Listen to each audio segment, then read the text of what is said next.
अनपढ़। बात बात में अपनी नौकरी की धौंस दिखाने वाली, अपनी सास को अनपढ़ गंवार समझने वाली रिया ने जब सासू माँ की डिग्रियां और ओहदा देखा तो देख करके उसके होश उड़ गए। घर में जोरों शोरों से शादी की तैयारियां चल रही हैं। आज रिया की शादी है। रिया अपने माता पिता की इकलौती बेटी है। रिया के माता पिता ने उसे बेटे की तरह ही पढ़ाया लिखाया। पढ़ने लिखने के बाद रिया आज एक मल्टीनेशनल कंपनी में अच्छी पोजीशन पर काम कर रही है। रिया आज के ज़माने की पढ़ी लिखी लड़की तो ज़रूर है, लेकिन उसे अपनी पढ़ाई लिखाई पर और अपनी नौकरी पर हद से ज़्यादा घमंड है। उसे ऐसा लगता है कि वह नौकरी क्या करती है तो उसके आगे पीछे कोई नहीं लगता है। रिया का यही स्वभाव शादी के बाद भी रहता है। कई बार तो रिया के इस अकड़ू स्वभाव की वजह से सामने वाले को बुरा भी लग जाता था, लेकिन रिया को इससे कोई फर्क नहीं पड़ता था। रिया की शादी पास के ही शहर कानपुर में हुई है। उसके ससुराल में उसकी सास और 2 भाई हैं। ससुर जी 15 साल पहले ही इस दुनिया को छोड़ के चले गए थे। शादी हो जाने के बाद रिया अपने ससुराल आ गई। ससुराल में भी रिया का वही रवैया रहा जो अपने मायके में था, अकड़ू और घमंडी। वह अपनी सास को कुछ नहीं समझती थी। जब देखो तब अपने सास को अपनी नौकरी की धौंस दिखाती रहती थी कि मैं तो नौकरी करती हूँ, मैं घर के काम क्यों करूंगी, घर के काम आप करो, मैं पैसे कमा रही हूँ। रिया को ससुराल में आए हुए 1 हफ्ता ही हुआ है। आज रिया की रसोई की रस्म है। रसोई की रस्म करने के लिए वह रसोई में गई। उसमें भी उसने हलवे की कढ़ाई में सिर्फ हाथ लगाया था। बाकी का सारा काम तो देवयानी जी ने ही किया था। रसोई की रस्म पूरी नहीं करने के बाद सभी रिश्तेदारों के सामने ही रिया ने अपनी सास से साफ साफ कह दिया था, घर में कोई भी उसे रसोई के किसी भी काम की उम्मीद न करे, न ही घर के किसी और काम धाम की मुझसे उम्मीद करे, क्योंकि मैं उन लड़कियों में से नहीं जो शादी के बाद ससुराल में आकर के रसोई में रोटियां बनाती हैं। मैं आज के ज़माने की पढ़ी लिखी लड़की हूँ, नौकरी करती हूँ, पैसे कमाती हूँ, मैं घर के काम धाम करने वाली नहीं हूँ। देवयानी जी इशारे से अपनी बहू को चुप रहने के लिए कहती हैं। उनका लगता है कि बहू सभी रिश्तेदारों के सामने इस तरह से कह रही है तो सभी लोग क्या सोचेंगे कि मैंने अपने बेटे के लिए किस तरह की बहू चुनी है और मेरी बहू को ही भला बुरा कहने लगेंगे। इसलिए वे अपनी बहू से हमदर्दी रखते हुए उसे चुप रहने का इशारा करती हैं। रिया अपनी सास का इशारा देखकर और भी भड़क जाती है और कहती है, आप ये मत समझना कि मैं आपके इशारों पर नाचूंगी। मैं आज के ज़माने की बहू हूँ, आपके इशारों पर नाचने वाली नहीं हूँ। इसलिए मुझे अपने इशारों पर नाचने की कोशिश मत करना। रिया की बातें सुनकर के बरामदे में बैठे हुए सभी रिश्तेदार, बुआ, मामी, ताई सब उसका मुंह ताकते रह गए कि देवयानी जी तो कुछ कहा भी नहीं और उनकी बहू ने उन्हें किस तरह से डांट दिया है। अपनी बहू की बातों को सुनकर देवयानी जी को भी थोड़ा अटपटा लगता है, लेकिन वे बातों को बदलते हुए कहती हैं, चलो चलो, रसोई की रस्म के लिए देरी हो रही है। आखिरकार आज मेरी बहू ने सबके लिए मीठा हलवा बनाया है, तो सभी अपना मुंह मीठा करके मेरी बहू को ढेरों आशीर्वाद दीजिए। सभी बहू रिया के हाथ से बने हुए हलवे को खाने लगते हैं। शादी में तो बहुत सारी रस्में होती हैं और बहुत सी रस्मों में बहू की ही जरूरत होती है।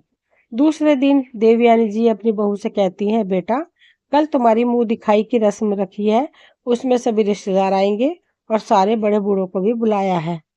मुंह दिखाई की रस्म के बाद सबके पैर छूने पड़ते हैं। मैंने सभी के पैर छूने के लिए शगुन के लिफाफे तैयार करके रख दिए हैं। कल मुंह दिखाई की रस्म हो जाने के बाद तुम लिफाफे देकर सबके पैर छू लेना। रिया अपने कानों में लीड लगाकर गाना सुन रही थी। उसने अपनी सासू माँ की किसी बात को सुना ही नहीं। गाने सुनते सुनते वे अपनी गर्दन को भी हिला रही थी। देवयानी को जी को लगा कि शायद बहू ने उनकी बात को सुन करके हाँ कर दिया है। दूसरे दिन मुंह दिखाई की रस्म की जाती है। पूरा आंगन लोगों से भरा हुआ है। सारे रिश्तेदार बैठे हैं, आस पड़ोस के लोग भी बैठे हैं। मुंह दिखाई की रस्म में सभी लोग बहू को अच्छे अच्छे उपहार देते हैं। बाद में मुंह दिखाई की रस्म के बाद देवयानी जी के शगुन के लिफाफे लेकर के अपनी बहू के पास गई और बोली, बेटा, अब तुम्हें सबको ये लिफाफे दे करके पैर छूने हैं। पैर छूने की बात सुनकर के रिया सभी के सामने देवयानी जी को भड़कते हुए कहती हैं, आपने क्या समझ रखा है, मैं इतने सारे लोगों पर पैर छूंगी, वह भी झुक झुक कर? मेरे तो कमर ही टूट जाएगी। मैं किसी के पैर नहीं छूने वाली। मैं पुराने जमाने की सीधी सादी या आपकी तरह अनपढ़ गंवार नहीं हूँ। मैं आज के ज़माने की पढ़ी-लिखी लड़की हूँ, नौकरी करती हूँ, अच्छा खासा पैकेज कमाती हूँ और आप मुझसे उम्मीद कर रही हैं मैं इन सब लोगों के पैर छूऊंगी, वह भी झुक-झुक कर। मुझसे ये सब नहीं होगा। आज फिर से रिया ने सबके सामने देवयानी जी को खरी-खोटी सुना दी। आंगन में बैठे हुए सभी लोग आपस में बातें करने लगे। तभी छत पर बैठा हुआ देवयानी जी का बेटा ऋषभ भी अपनी माँ और पत्नी दोनों की बातों को सुन रहा था। छत से ही वह अपनी पत्नी को फोन करता है और अपनी पत्नी को समझाते हुए कहता है कि शादी की कुछ रस्में होती हैं जिन्हें मानना पड़ता है। तुम भी इस रस्मों को निभा लो, उसके बाद तुम्हें कुछ नहीं करना है। जैसे तैसे ऋषभ के समझाने पर रिया शगुन के लिफाफे देने के लिए और लोगों के पैर छूने के लिए तैयार हो जाती है, लेकिन उसके चेहरे पर गुस्सा साफ साफ नजर आ रहा था। सारी रस्में में हो जाने के बाद सभी लोग अपने अपने घर को चले जाते हैं। सभी के घर जाने के बाद रिया देवयानी जी पर गुस्सा करते हुए कहती है, माँ जी, आप मुझे अपनी तरह बनाने की कोशिश बिल्कुल भी मत करना। मैं अपने माँ बाप की इकलौती बेटी हूँ, बहुत लाड़ प्यार से पली हूँ, कभी किसी के पैर में नहीं छुए हैं मैंने। आज जो आपने आपने इतने सारे लोगों के पैर छुआकर मेरी कमर ही तोड़ डाली है। मेरी कमर में बहुत तेज दर्द हो रहा है। आज तो आपने शगुन के नाम पर अपनी चला ली है, लेकिन आगे से मुझ पर अपनी चलाने की कोशिश मत करना। तुम तो ठहरी अनपढ़ गंवार, तो इन रस्मों को मानोगी ही, लेकिन मैं इन रस्मों को नहीं मानती हूँ। देवयानी जी अपनी बहू को समझाने की कोशिश भी करती हैं कि बहू, ऐसा नहीं होता है। पढ़ाई लिखाई अपनी जगह होती है और रीति रिवाज रस्मों को मानना भी अपनी जगह होता है। अगर हम चाहें तो सारी चीजों को एक साथ लेकर चल सकते हैं। ऐसा तो नहीं है कि हम एक चीज के लिए सारी चीजों को छोड़कर आगे बढ़ जाएं। ये जिंदगी है, इसमें सब कुछ चलता रहता है। मैंने भी अपनी जिंदगी में सब कुछ किया है। देवयानी जी इतना बोल ही पाती है कि उनकी बात को काटते हुए दिया कहती है, अब आप मुझे समझाएंगी कि मुझे क्या करना है और क्या नहीं। मेरे भी क्या दिल आ गए हैं, अनपढ़ गवार भी मुझे लेक्चर देने लगी है। इतना कहकर पैर पटकते हुए रिया अपने कमरे में चली गई। देवयानी जी को अपनी बहू का व्यवहार बिल्कुल ही पसंद नहीं आ रहा था। बहू के आ जाने के बाद भी देवयानी जी के घर में काम नहीं छूट रहे थे, क्योंकि वह बहू ने तो नौकरी के नाम पर घर के किसी भी काम को करने से साफ साफ मना कर दिया था। आप तो घर पर बैठी रहती हैं, आप ही घर गृहस्थी संभालिए, मैं नौकरी करती हूँ, मुझसे यह सब नहीं होगा। एक दिन रिया अपने ऑफिस के लिए जा रही थी, लेकिन हड़बड़ी में अपने ऑफिस की एक जरूरी फाइल डाइनिंग टेबल पर भूल गई। देवयानी जी अपने रसोई के काम को निपटाकर जब बाहर निकले, देखा डाइनिंग टेबल पर एक फाइल पड़ी हुई है। वे उस फाइल को उठाकर खोलने पढ़ने लगती हैं। तभी हड़बड़ाती हुई रिया घर के अंदर प्रवेश करती है और अपनी फाइल को सासू माँ के हाथों में देखकर फाइल को छीनती हुई कहती है, तुम मेरी फाइल को खोलकर क्या कर रही हो? मुझे तो लगता है तुम्हें पढ़ना लिखना भी नहीं आता होगा। तो तुम्हें मेरी इस फाइल में लिखा हुआ क्या समझ में आएगा? तुम तो ठहरी अनपढ़ गंवार। अगर पढ़ी लिखी भी होगी तो बस हिंदी पढ़नी आती होगी, इंग्लिश तो तुम्हें आती ही नहीं होगी। बहू की बातें देवयानी जी के दिल को चीर रही थी। आज उनका दिल कह रहा था कि वह अपनी बहू से अच्छे से कह दे कि वह अनपढ़ गंवार नहीं है, वह भी पढ़ी लिखी है, वह भी नौकरी। वह अपनी बात कहने ही वाली ही होती है कि बहू रिया अपनी फाइल को छीनकर वापस से घर के बाहर जाने लगती है। आज फिर देवयानी जी कहते कहते रुक गई। एक दिन रिया के मामा का फोन उसके पास आता है और वह कहते हैं कि वह कानपुर शहर में ही आए हैं और तुमसे मिलना चाहते हैं, क्योंकि वह शादी में नहीं आ पाए थे। रिया अपने मामा से मिलने के लिए खुश हो गई और उसने कहा कि वह घर पर न मिलकर के किसी रेस्टोरेंट में मिल लेते हैं। उसे अपनी सास से अपने मामा को मिलाने में शर्म आ रही थी, इसलिए वह अपने मामा को लेकर घर पर ना बुला करके रेस्टोरेंट में बुलाती है और उधर ही ऋषभ को लेकर पहुंच गई। बातों बातों में मामा रिया को बताते हैं कि इस शहर से उनका 15 साल पुराना रिश्ता है। 15 साल पहले भी वह कानपुर आए थे। उस समय भी इस शहर में एक बहुत ही निर्भीक और बहादुर सब इंस्पेक्टर हुआ करती थी। पूरे एरिया में उसका जलवा था, आसपास के लोग उनके नाम से ही डरते थे। बहुत ही ईमानदार और बहादुर सब इंस्पेक्टर थी वह। रिया अपने मामा की बातों को बहुत ही उत्सुकता के साथ सुन रही थी और उसे लग रहा था कि वह सब उस सब इंस्पेक्टर के बारे में और भी बहुत कुछ जाने हुए।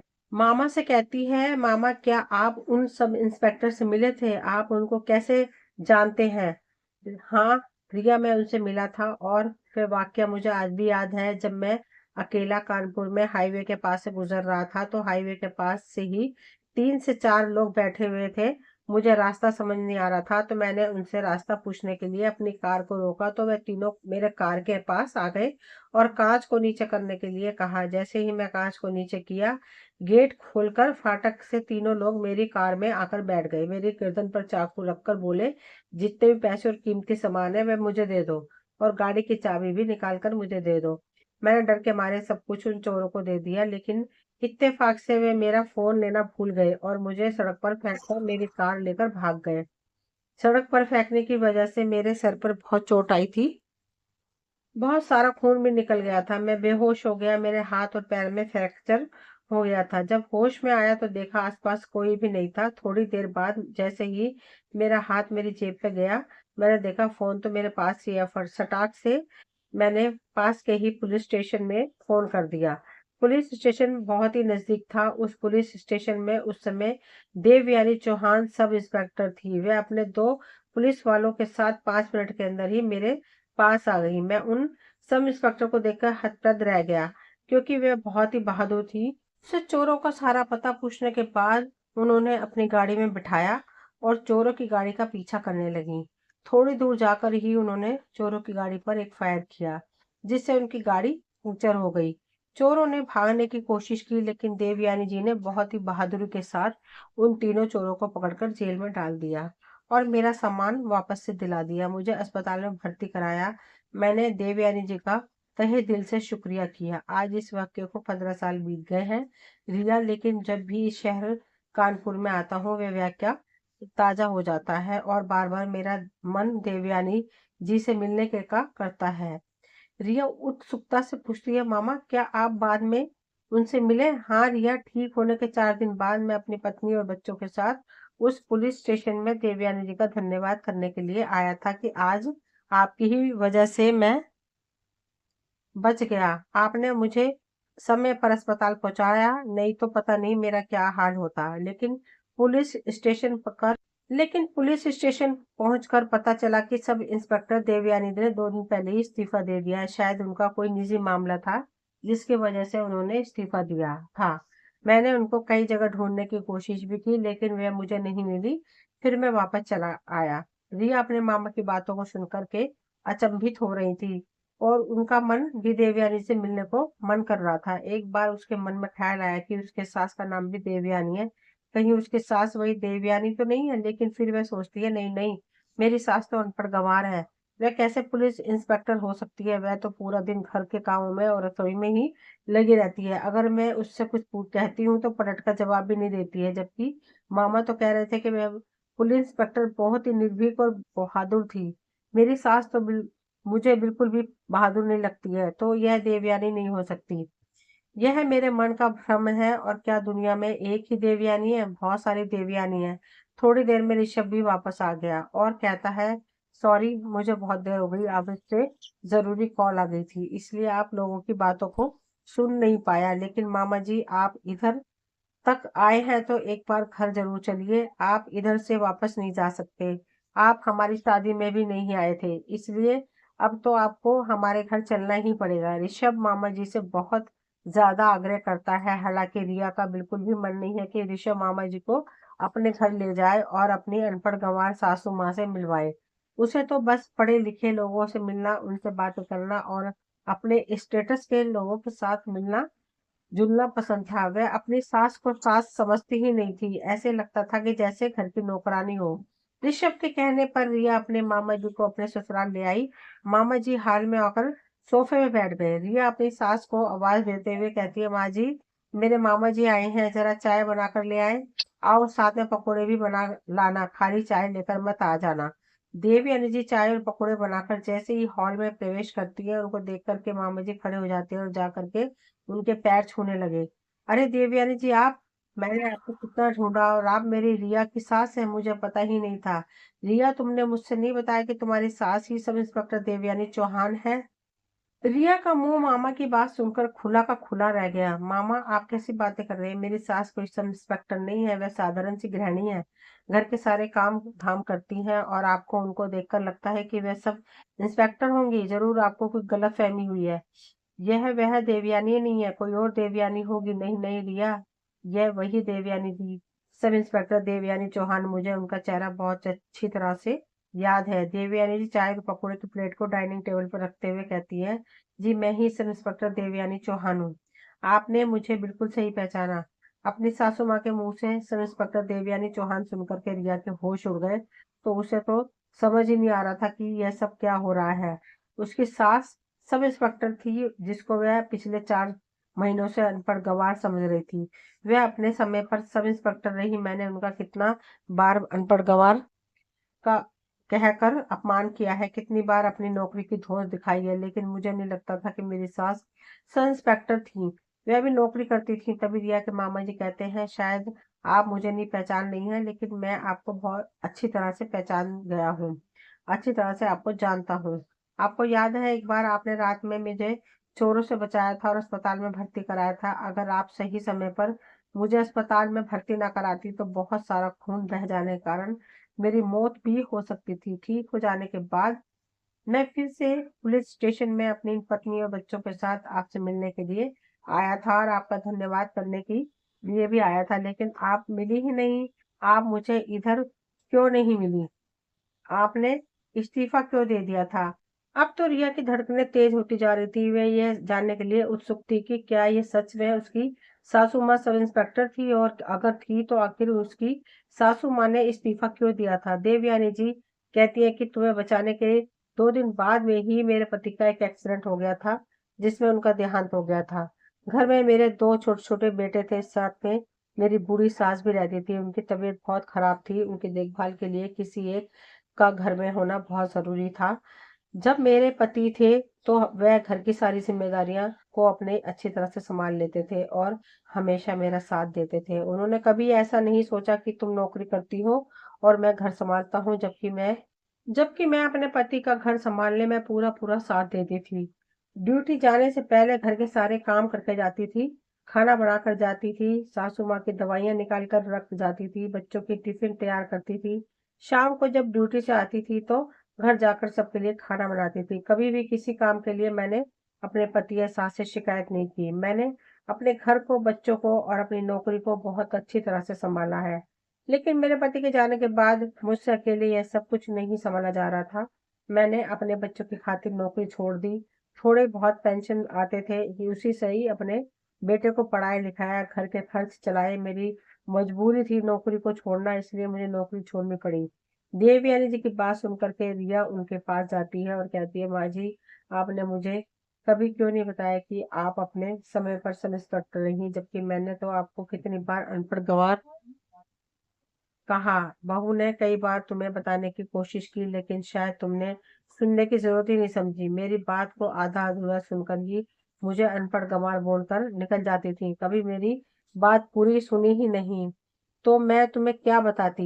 आज रिया को अपनी गलती पर पश्चाताप हो रहा था कि जिस सासू माँ को वह अनपढ़ गंवार समझती थी, वह तो इतनी बहादुर और निर्भीक सब इंस्पेक्टर रही हैं, और इंस्पेक्टर रहने के साथ साथ उन्होंने अपने दोनों बच्चों और घर गृहस्थी को पूरी अच्छी तरह से बूढ़ी सास को किस तरह से संभाला है, यह तो काबिले तारीफ है। और मैं अपनी एक नौकरी पर इतना घमंड करती हूँ, ना तो अभी मेरे बच्चे हैं और ना ही मैं घर की कोई जिम्मेदारी संभालती हूँ। कितनी बार सासू माँ को मैंने अपमान किया। और रिया अपने सासू से माफी मांगती है, माँ जी मुझे माफ कर दो, मैंने आपको समझने में बहुत बड़ी गलती कर दी थी। मुझे लगता था कि मैं ही एक नौकरी करती हूँ और अपनी नौकरी के आगे कभी किसी को कुछ समझा ही नहीं। लेकिन आप तो मुझसे बहुत आगे हैं। आपने अपनी नौकरी, अपने बच्चे, अपने परिवार को किस तरह से मैनेज किया है, मैं कभी सोच ही नहीं सकती हूँ। आप सच में बहुत महान हैं। तभी मामा जी कहते हैं कि हाँ बेटा, देवयानी जी ने सारी चीजें को बहुत ही अच्छी तरह से मैनेज किया है। नौकरी छोड़ने के बाद भी उन्होंने किस तरह से अपने दोनों बेटों को संस्कार किया है, यह तो हम सब अच्छी तरह जानते हैं कि आज रिया की आंखों में पश्चाताप के आंसू हैं। उसने अब सोच लिया है कि वह आज के बाद वह कभी भी अपनी नौकरी का घमंड नहीं दिखाएगी और अपनी सासू माँ के साथ घर के कामों में भी हाथ बटाएगी। क्योंकि नौकरी करने का मतलब यह नहीं होता कि आप घर के कामों में पल्ला झाड़कर बैठ जाएं। रिया की आंखों में आंसू देखकर देवयानी जी उसकी आंखों के आंसू को पोंछते हुए कहती है, बहू अगर तुम्हें सच में अपने बुरे बर्ताव का पछतावा है तो ये बात हमेशा याद रखना कि कभी भी किसी को अपने से कम मत आंकना, चाहे वह नौकरी करता हो या नहीं करता हो। लेकिन वह किससे कम नहीं होता है। हर कोई अपनी जिंदगी जी रहा है, हर किसी की जिंदगी के अपने संघर्ष हैं। कोई नौकरी नहीं कर रहा है तो इसका मतलब यह नहीं है कि उसे कुछ नहीं आता है। अरे, जो नौकरी करता है क्या उसको सब कुछ आता है? देवयानी जी की बातें सुनकर रिया अपनी सासू माँ से माफी मांगती है और अपनी सासू माँ से वादा करती है कि वह किसी को भी कम नहीं आकेगी। दोस्तों, ये कहानी यहीं तक थी। मुझे उम्मीद है आपको पसंद आई होगी। अगर पसंद आई हो तो प्लीज लाइक शेयर सब्सक्राइब करें। मिलते हो अगली वीडियो में, तब तक के लिए थैंक यू।